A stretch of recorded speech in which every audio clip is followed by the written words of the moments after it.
Bien le bonjour en cette matinée du 20 mai. Nous sommes ravis d'accueillir en tant que responsable du panel Women Role in Philanthropy deux personnes qui sont vraiment au niveau symbolique très importantes dans le développement de la promotion de la femme, notamment dans l'art. Je présente à ma droite Madame Rokia Traoré, qui est une artiste très connue au niveau mondial, mais qui aussi, au niveau de son pays, qui est le Mali, a décidé de supporter de manière, on va dire, très engagée les jeunes artistes à travers la Fondation Passerelle.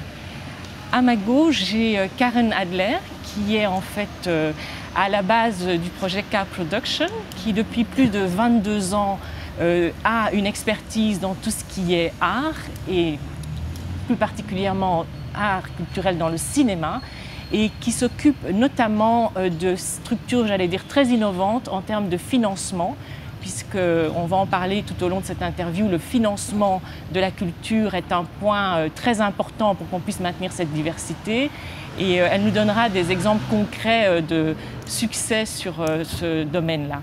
Et nous sommes accueillis par une représentante de Oriou, Ama, qui a la gentillesse de participer à notre panel et qui effectivement représente une plateforme qui est tout à fait innovante, elle également, puisqu'on parle d'entrepreneurs qui ont la possibilité d'avoir une visibilité, d'avoir une possibilité d'être financés et probablement peut-être de créer une nouvelle économie, qui est l'économie aussi à impact, qui elle permet aussi de créer des emplois. Donc je voudrais commencer par Madame Rokia Traoré. Si vous pouviez nous donner en quelques mots la présentation en fait de votre vision sur la culture, partant de votre côté, on va dire, africain, et puis tout ce que vous avez en fait pu mettre au niveau de du côté plus mondial, en faisant circuler par des tournées notamment l'art comme outil de diversité et aussi comme outil de développement. Eh bien, je vous remercie déjà de m'offrir cette opportunité de m'exprimer et exposer ce que nous essayons de faire au Mali à travers la Fondation Passerelle. À mes tout débuts et tout au long du développement de ma carrière, j'ai constaté certaines choses, certaines lacunes, certaines frustrations que j'ai eues et que les artistes ont souvent en Afrique, de difficilement exister chez eux-mêmes. Évidemment, sur un premier plan, il y a tout de suite l'ego qui en souffre, parce qu'on aimerait quand même être un peu plus présent chez soi et que la culture dans laquelle on prend racine soit, dans cette culture-là, les gens soient plus au courant de ce qu'on fait et ce qu'on fait pour cette culture-là. Mais au-delà de ça, il y a aussi le fait que finalement, l'inexistence de supports de diffusion, que ce soit des supports techniques, comme on les utilise, le CD, ou même aujourd'hui le téléchargement sur Internet, ça n'est pas évident parce que quand ça se fait, ça ne se fait pas dans les bonnes conditions. Il y a beaucoup de cassettes pirates à l'époque, après c'est devenu les CD pirates, maintenant c'est Internet. Mais l'une des conséquences, ce n'est pas seulement le fait que les artistes ne vivent pas de leur métier, c'est aussi que la qualité du son n'est pas suffisamment bonne, d'autant qu'on écoute aussi ces musiques et on regarde des films, des pièces de théâtre avec des très petits téléphones où le son et l'image ne sont pas forcément de bonne qualité. Mais il y a aussi que ainsi toute une partie du public n'est pas au courant de ce qui se passe, parce que cette manière d'écouter ou de regarder un spectacle ne les intéresse pas, ou ils n'en ont pas les moyens. Et puis il y a une sensibilisation à faire, parce que notre manière de consommer la culture à la base en Afrique n'est pas la même que ce que nous avons aujourd'hui, dont nous avons hérité à travers la colonisation. La culture faisait partie de la vie. Les œuvres d'art, les sculptures, les masques, les statuettes, on ne les mettait pas pour décorer une maison. C'était des éléments qui faisaient partie intégrante de la vie de tous les jours et qui étaient là pour une raison, comme chaque vie avait une raison. Et on avait un rapport différent. Une pièce de théâtre, il y en avait là-bas, surtout au Mali.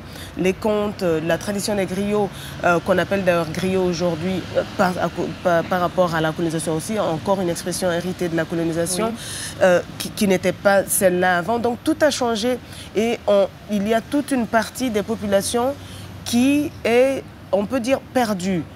Et pas perdus parce qu'ils ne savent plus quoi faire, parce que consommer la culture telle qu'on leur propose aujourd'hui ne les intéresse plus. Il faut les sensibiliser et avoir des lieux pour les amener là et pour pouvoir avancer avec la culture en tant qu'élément d'éducation et de communication dans une Afrique qui a beaucoup de problèmes dont les solutions ne sont pas forcément les financements pour acheter des armes. Oui, oui, tout à fait. Merci beaucoup de cette réponse. Karen, au niveau de la structuration, on va dire, du financement de la culture, notamment du financement de productrices de films. Quels sont, par exemple, des cas que vous pourrez citer pour illustrer le propos? De la culture en soi, de manière générique, pas tant que ça. De la production de films, j'ai un projet sur lequel je peux partager, qui est un projet d'une réalisatrice d'animation indienne avec qui je travaille depuis 8 ans, dont j'ai suivi la production en financement, on va dire, privé pur des 2 premiers courts-métrages qui ont été sélectionnés ici à Cannes à la Semaine de la Critique, et la première fois avec grand succès parce qu'elle a reçu le prix il y a 6 ans, puis l'année dernière de nouveau avec un court-métrage qui est le début du long-métrage qu'on essaye de monter à nouveau à la critique. La spécificité de ce projet, au-delà de sa spécificité artistique et de ce qu'on veut défendre dans le sens qu'il amène dans l'histoire, parce que c'est un film donc initié par une femme dans un pays où les femmes sont assez brimées en Inde, qui est très engagé politiquement, qui défend des idées un peu... qu'on n'a donc pas réussi à financer en Inde, parce que ça égratignait trop les pouvoirs publics. Au-delà du fait que les systèmes de soutien ne vont pas aux films indépendants en Inde, mais aux films Bollywood, donc c'est compliqué aussi. C'est un film vraiment particulier, qui demande une écoute, on va dire, plus générale, mais qui n'aura pas d'accès aux salles en Inde parce que trop spécifique. On nous dit qu'il n'y aura pas de public en Inde, etc. Donc on a commencé à chercher l'argent à l'extérieur de l'Inde, bien que c'était un projet extrêmement identitaire pour l'artiste et pour la réalisatrice. Donc on a commencé à trouver de l'argent en France. On a donc fait ce 2e court-métrage avec de l'argent français. Et là, tout en continuant à produire en Inde. Et l'importance de ça, c'est qu'en fait, ce projet était aussi pensé comme un projet de formation. Gitanjali est professeur d'animation et l'idée, c'était de construire et d'intégrer à l'intérieur du budget du film la possibilité de financer la création d'un studio d'animation, pas énorme, mais avec une vingtaine de personnes, et la formation de jeunes animateurs ou animatrices. Et ça, c'était vraiment à l'intérieur même du film, ce qui est assez rare en fait, donc, parce qu'on voulait vraiment l'inscrire sur la durée. Donc ça, c'est en cours. On a fait 2 fois, donc 2 expériences courtes. Là, on est sur le montage du long. On trouve toujours pas d'argent en Inde. Et donc là, on commence à imaginer une coproduction France-Pologne et de l'argent privé qui viendrait d'investisseurs privés qui ont de l'argent. Voilà. Merci beaucoup. C'est donc très intéressant parce que nous touchons au cœur du sujet qui est le sujet en fait de comment financer et maintenir la diversité. Donc parmi de nombreuses initiatives, il y a aussi au niveau d'Oriou un certain pointage sur des jeunes entrepreneurs qui sont aussi actifs au niveau de la culture, dans différents types de projets et qui ont une possibilité de visibilité grâce à votre plateforme. Je voudrais peut-être qu'Ama explique en quelques mots. C'est exactement ce que vous venez de dire. Donc pour nous, chez Oriou, c'est surtout la visibilité, sachant qu'il y a tellement de choses positives qui se passent dans le monde à travers justement des fondations, des associations, des organisations. Aujourd'hui, par exemple, sur la plateforme, nous avons 680 à peu près associations qui sont vraiment à travers le monde, partout dans le monde. Alors l'objectif de chez Oriou, en fait, c'est tout simplement leur donner une plateforme pour qu'ils puissent montrer au monde et puis aussi aux personnes avec lesquelles ils interagissent sur la plateforme ce qu'ils font. Et à travers cela, en fait, et à travers ensuite les événements qu'on crée en parallèle à la plateforme, on arrive à les réunir, à faire en sorte qu'ils puissent créer des partenariats, avoir des sponsorships pour grandir leurs projets et puis de vraiment avancer, aller de l'avant avec leurs projets et leurs idées. Donc c'est souvent des petites associations, des entrepreneurs avec des idées, des projets qui ne savent pas forcément par où commencer. Donc à travers la plateforme, ils vont pouvoir créer cette visibilité et puis par la suite trouver l'aide qu'ils ont besoin pour grandir leur projet tout simplement. Désolée pour le bruit de fond, donc merci beaucoup Ama. Effectivement, dans le secteur privé, les initiatives se multiplient. Je voulais revenir vers Rokia parce qu'effectivement, nous sommes toutes les deux de l'Afrique et nous nous rendons compte qu'avec les derniers grands mouvements en fait, politiques et les changements en place, on a parfois, dans certains pays, une tendance vers l'extrémisme qui impacte aussi l'activité culturelle. Donc, quelles seraient un petit peu les manières de contrer, grâce effectivement à des écoles de musique et à une sensibilisation, parce qu'on parlait d'éducation, la sensibilisation est très importante. Quel est un petit peu ce contrepoids à cette uniformité dans la culture ou à cette interdiction finalement de la culture? Alors, en Afrique, le continent est grand et si en fond on a tout le temps ces conflits et cette instabilité, les pays ne fonctionnent pas pareil et heureusement qu'il y en a où ça n'est pas un extrémisme total. Il y en a où la démocratie est bien partie, il y en a où il y a un fonctionnement possible pour faire en sorte que le citoyen se sente responsable et soit plus sûr de lui et ait plus confiance en lui-même. Parce que c'est ce problème que nous avons en commun.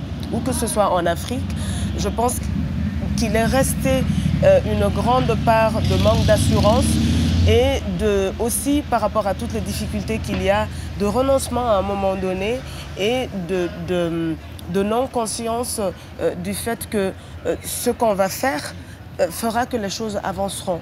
Et ce qu'on ne fera pas fera que les choses n'avanceront pas. Et la culture est très bien placée pour faire avancer cela et pour changer les mentalités, pour renforcer les gens dans leur dignité et dans leur connaissance de soi-même. Dans les pays où c'est déjà possible, où les dirigeants sont plus flexibles, plus à l'écoute, où il y a une démocratie qui est là, un parti au pouvoir, des partis d'opposition, les artistes sont libres. Et il est possible aussi, dans le cas où on sent la liberté d'expression des artistes menacée, de s'exprimer.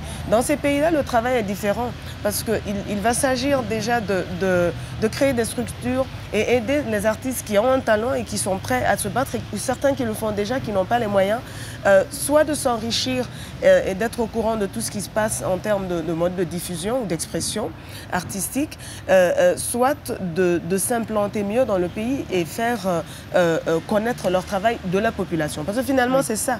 Quand on aide, on soutient les artistes et que la finalité de ce soutien est d'exporter leur travail à l'étranger, autrement ils n'en vivent pas, il y a un problème.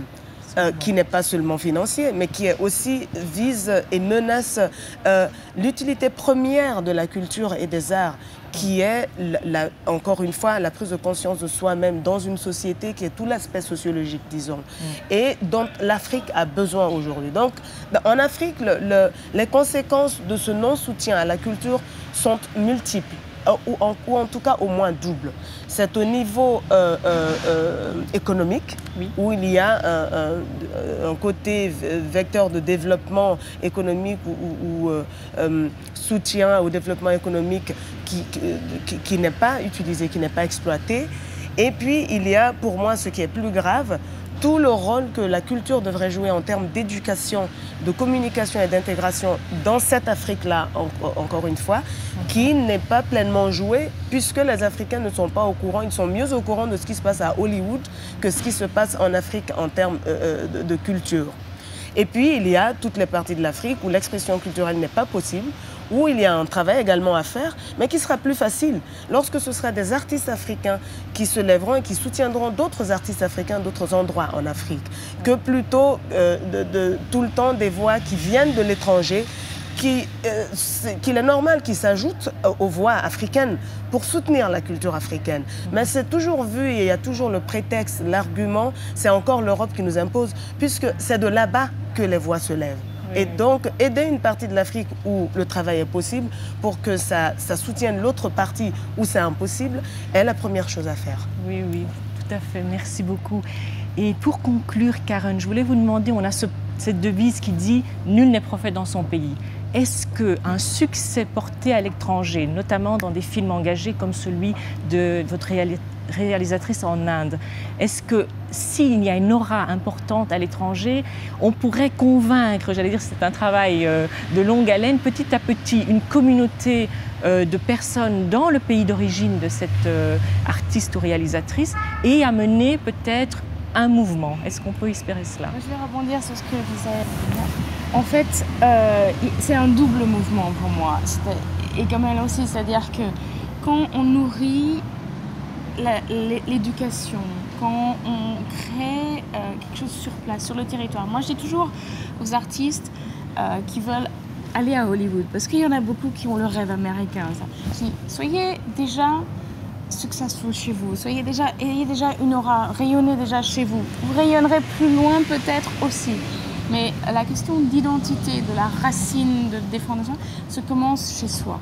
Pour moi, que ce soit un film français, que ce soit un film belge, que ce soit un film, peu importe, africain, si il a l'opportunité de commencer chez soi et qu'il ne doit pas aller chercher ailleurs, c'est très important. D'abord pour défendre son identité, pour sa culture, on est toujours plus fort. Après, aller rayonner ailleurs, c'est une question de marketing aussi. Voilà. Après la collaboration, moi j'ai beaucoup travaillé sur des coproductions. J'ai eu des films sur lesquels on avait 5 pays différents. Et voilà. Ça marche quand on a envie de défendre une histoire commune. Donc, voilà. Quand un artiste veut défendre ses racines, je pense qu'il est important qu'on puisse lui donner les moyens de le faire sur son territoire. C'est capital parce qu'il raconte quelque chose de l'âme de son pays et de sa culture. Il le transmet. Et je pense que s'il le transmet d'abord chez lui, c'est un reward, c'est une récompense qui est très forte pour lui et pour... Donc ça, je pense que c'est capital. Ce premier mouvement-là, commencer par chez soi, rayonner ensuite. Et je suis d'accord quand je dis, quand il y a des gens à l'extérieur qui se lèvent pour défendre une cause qui est la leur, mais dont ils ne sont pas sur place, ça a moins de force.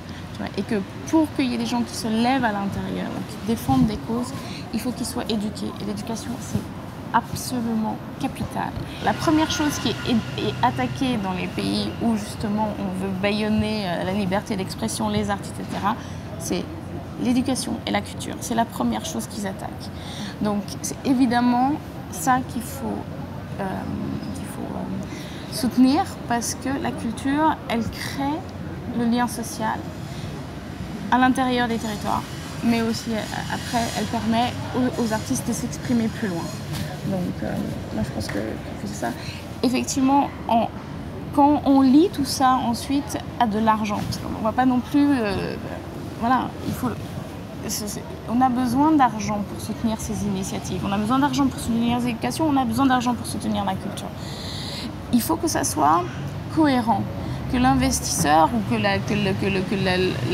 l'institution, qui que soit qui apporte l'argent, arrive à ce que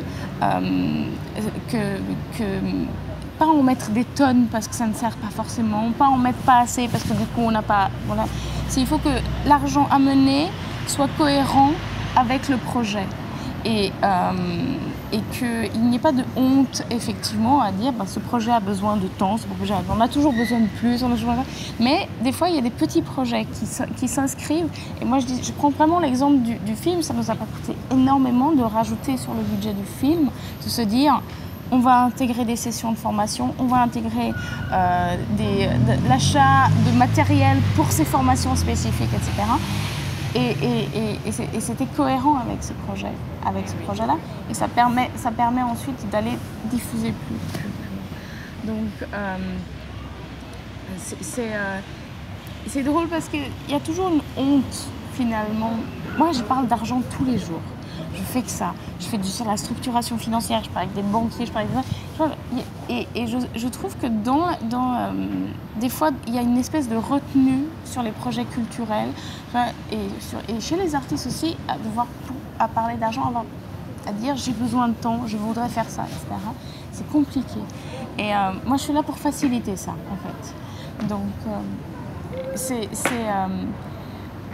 ça me semble évident que c'est une nécessité. Ça me semble évident que ça doit être simplifié. Donc des plateformes qui permettent des investissements. Il y en a une autre qui s'appelle Movie Angels. Et c'est évident que si les choses sont simplifiées, l'accès à ces projets sont simplifiés pour les investisseurs, à ce moment-là, ça peut devenir important. Oui, c'est tout à fait ça, parce que pour le mot de la fin, je dirais, l'éducation est aussi au niveau de nos investisseurs, des donateurs, de pouvoir aussi maîtriser l'environnement qu'ils veulent soutenir, parce que c'est un engagement de longue haleine. On ne parle pas de simplement faire un grand spectacle et puis de rentrer chacun dans ses pénates.